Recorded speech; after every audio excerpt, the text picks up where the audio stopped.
Hey, this is Pranav here, and I just want to take you through my struggles of becoming a freelancer, or to put it more accurately, my struggles of niching down as a freelancer.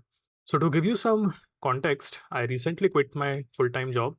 When I say recent, I'm recording this video in February 2024, and I quit my job in October 2023. So it's been not October, sorry, December.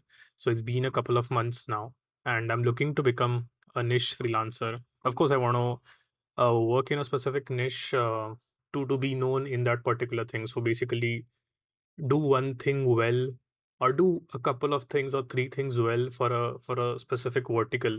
That's where I want to go. Now, I have done, for anyone who has followed my career, they know that I have done a variety of projects in the past, and I've struggled to be specific because I've worked in agencies, I've worked into B2B SaaS, I have worked for e-commerce brands, etc. And it's been a little bit broad, and that's why the struggle has always been to be a little specific. My goal, like I said already, is to solve a specific problem for a specific audience. My strengths are more around marketing strategy and big picture thinking. I know strategy is a word that is very loosely thrown around these days. It's very easy to call yourself a marketing strategist, but I do feel that when it comes to looking at the big picture, and when it comes to like the 10,000 foot or 10,000 degree view, whatever it's called. But basically, when you look at the picture from above, not everyone is great at looking at things from a big picture lens, and I am quite good at that. The other skill that I have is more around the idea of storytelling. So there is copywriting, and then there is content marketing. So while this is not very vague, I mean, I'm not saying that I want to do anything and everything in digital marketing. It's still broad, right? I mean, even in copywriting, there are multiple things to do. Even in content, there are multiple things to do. Even in strategy, there are multiple things to do. I mean, there is just a lot that even this narrow field includes. What I have narrowed it down is to two things. One is email copywriting for high ticket info products. Why email copywriting? Well, because it aligns with my strengths. I am someone who wants to create narratives. I am someone who wants to create stories, and email sort of gives me that opportunity to tell a longer story, to create a journey for the customers, which is something that I am absolutely fascinated with. So, email copywriting is definitely one area which I've wanted to try for quite some time. I had done a few email marketing campaigns, copywriting campaigns before, with not much success, to be honest.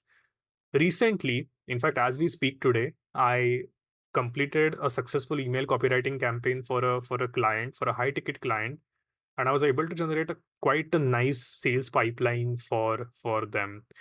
So this definitely is one of the options. And the other thing that I want to do is more around ghostwriting for creators and founders, because like I said, it again aligns with my strengths. It's more organic, so this is more about trust building than selling. But yeah, it definitely aligns more with my strengths. When I say ghostwriting, obviously it could mean a lot of things. I'm obviously not here to help anyone write a book, but social media ghostwriting for founders and for CEOs, for creators, for coaches, is something that I'm thinking about, and I think it aligns with my strengths. The whole email copywriting thing, the advantage is that it's directly connected to revenue, which means that I get to see how much impact my words are making to the revenue of the client, which also becomes an easier sell, because then I don't have to convince the client. It's like very much trackable. The attribution is pretty strong out there. Ghostwriting is obviously not connected to revenue directly, right? It is a little easier to do, but it is very hard to commit to a revenue. So why am I telling you both of these options? Is because this is just to give you a glimpse into the confusion that I have with regards to both of these offers. I have by no means figured it all out, but this is just me sharing my confusion with you, that I am at a stage, at a crossroad, where I have to freelance, and these are the two offers that I'm thinking about. But I'm definitely stuck, and definitely don't exactly know with 100% clarity where I want to go.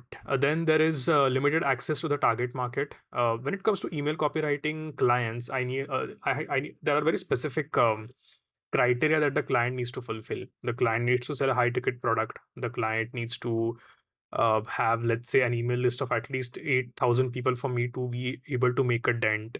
the client needs to have high ticket. I don't know if I mentioned that before. So there are these two, three things. They need to sell an info product. So I don't have great access to this very specific kind of target market, right? Especially in India, where email marketing is still at a very nascent stage, comparatively nascent stage, it is hard to find specific target market like this.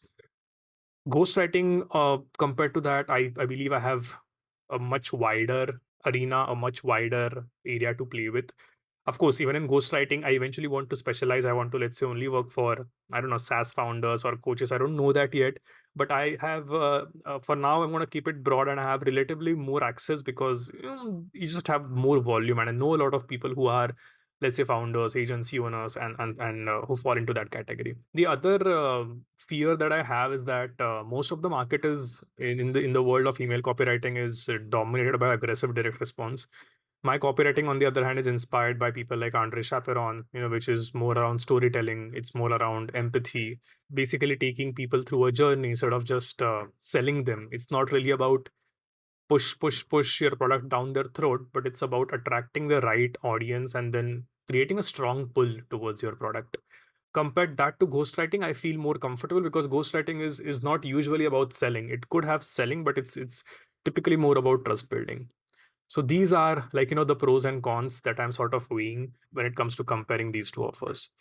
The decision that I have to take now is that I already have one client for copywriting, like I mentioned a couple of minutes back. So I'm already going there and I'm enjoying the work. I think I'm also making some meaningful impact with that work. Like I said, I'm relatively happy with the kind of sales pipeline that I've generated through this. But with that in place, because I have very limited access to these guys, I am going to go ahead with ghostwriting as my front end offer because of just more access that I have.